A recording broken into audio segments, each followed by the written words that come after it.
Plāksnīte pie Kanciem veselības un sociālā aprūpes centra durvīm vēsta, ka ēkai veikta energoefektivitātes uzlabošana. Prieks par pabeigto projektu gan bijis visai īss, tikai dažus mēnešus. Šodien centra vadītāji rāda 5 sastādītus aktus par apludinātām telpām.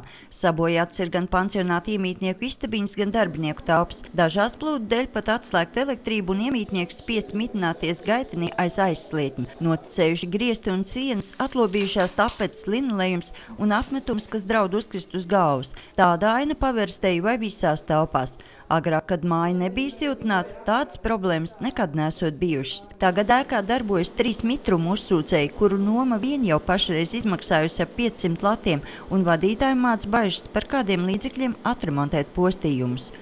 Celtnieki, cik es zinu, savā aktā bija atzinuši, ka tur ir vaina ar ventilāciju bēniņos un kondensāciju. Ēkas eksploatācija, celtnieki vai projekts?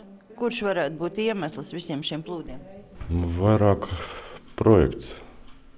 Tomēr vajag ar to siltināšanu cītīgāk strādāt pie tehniskā projekta izpētes, pirms sagatavošanas, viņa realizācija.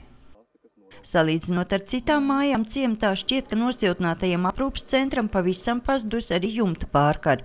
Pārsteigts par negaidītajām siltināšanas sekām ir arī novada domas priekšsēdētājs, vainīgos meklēšot neatkarīgs eksperts. Pēc projekta izvērtēšanas nevar pateikt, speciālisti skatījās šo projektu. Viņi teica, ka projekts ir kā kārtībā.